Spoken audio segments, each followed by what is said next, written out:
আসসালামু আলাইকুম রহমতুল্লাহি তাআলা বারাকাতুহু। আমরা অনেকেই দাওয়াতি কাজ করতে চাই। মানুষদেরকে দ্বীনের পথে রাখতে চাই। দাওয়াত দিতে চাই ইসলামের। যে মানুষেরা যেন দ্বীনের পথে আসতে পারে। আমরাও যেন মানুষদের খেদমতে মানুষদেরকে অসৎ পথ থেকে, অশ্লীল পথ থেকে, খারাপির পথ থেকে যেন তাদেরকে দ্বীনের পথে আনতে পারি। আমাদেরও মন মানসিকতা অনেকের এরকম কাজ করে। সো দাওয়াতি কাজ করতে আপনার কি লাগে? আপনার জন্য এই ভিডিওটা খুবই গুরুত্বপূর্ণ। যে দাওয়াতি কাজ করার জন্য আপনার কি প্রয়োজন? আমি যদি একটু সংক্ষেপে আপনাদেরকে একটু গুছিয়ে কথা বলি, দাওয়াতি কাজের কিছু সংজ্ঞা দেই আপনাদের কাছে। সো আপনারা বুঝতে পারবেন।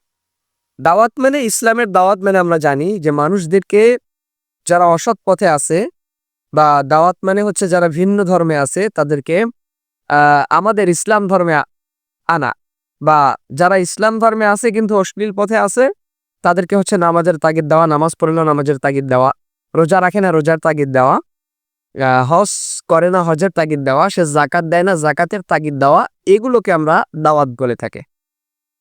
সো দাওয়াতি কাজ করতে আপনার কি প্রয়োজন?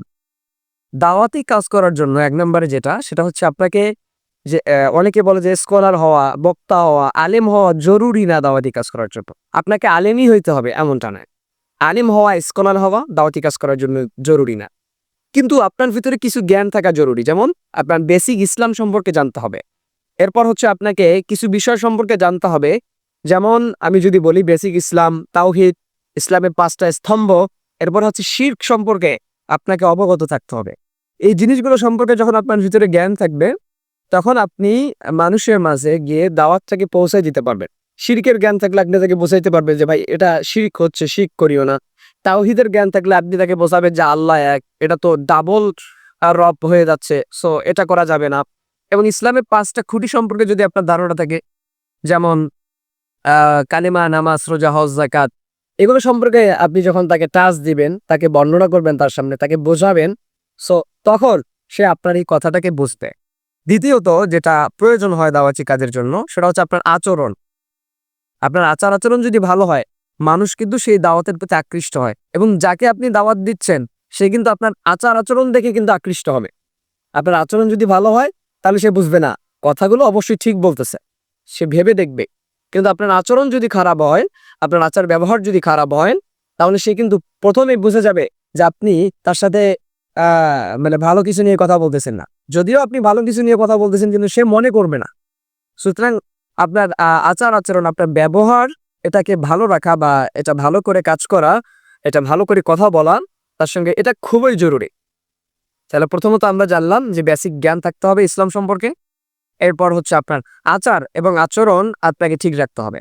এরপর হচ্ছে আপনাকে প্রয়োজনীয় লেকচার আপনাকে দিতে হবে। বাকি সব অপ্রয়োজনীয় কোনো কথা বলা যাবে না। তার সামনে গিয়ে আপনি অপ্রয়োজনীয় কথা বলতেছেন বা রাজনৈতিক কথা বলতেছেন, রাজনৈতিক কথা দিয়ে যদি আপনি শুরু করেন তাহলে কিন্তু সে আপনাকে ভুয়া বুঝবে, যে ভুয়া বুঝাইতে আসছে আমাকে। সো আপনার কথাটা কিন্তু সে শুনবে না।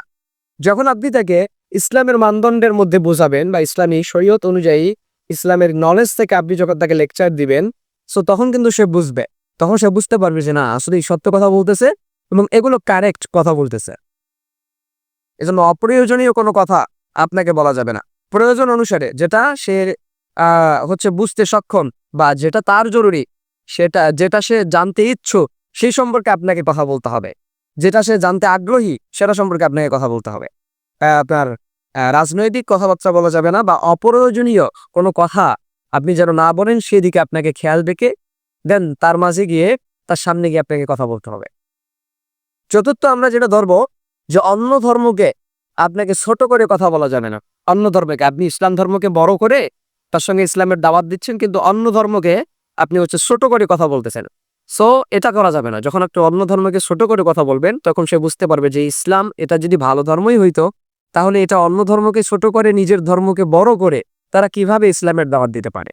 সুতরাং আপনি যখন দাওয়াত দিবেন তখন খেয়াল রাখবেন যে অন্য ধর্মেও যেন আমার কাছে ছোট হয়ে না যায়। চাই সেটা হিন্দু ধর্ম হোক, বৌদ্ধ ধর্ম হোক, খ্রিস্টান, ইয়াহুদি, যে কেউ হোক না কেন, তাদেরকে যেন, তাদের ধর্মগ্রন্থকে যেন আপনি ছোট করে কথা না বলেন, তাদের ধর্মকে যেন আপনি ছোট করে কথা না বলেন, সেদিকে আপনাকে খেয়াল রাখতে হবে।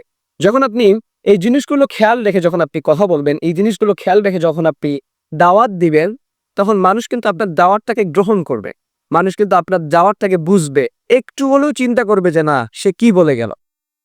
তাই সেটা আপনার বন্ধু হতে পারে, আত্মীয় স্বজন হতে পারে, পরিবার হতে পারে, আপনার এলাকার মানুষ হতে পারে, কিংবা আপনি অন্য কোথাও গিয়ে দিনটা প্রচার করতে পারে।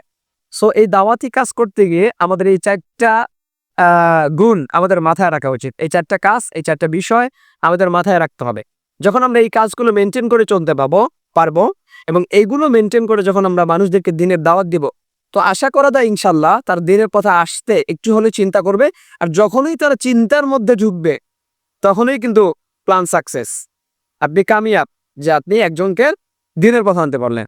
যে নামাজ পড়ে না তাকে নামাজের পথে আনতে পারলেন, যে জাকাত দেয় না জাকাতের পথে আনতে পারলেন, রোজা রাখে না রোজার পথে আনতে পারলেন। ইভেন আপনি আপনার বন্ধু বান্ধবদেরকেও দাওয়াত দিতে পারেন।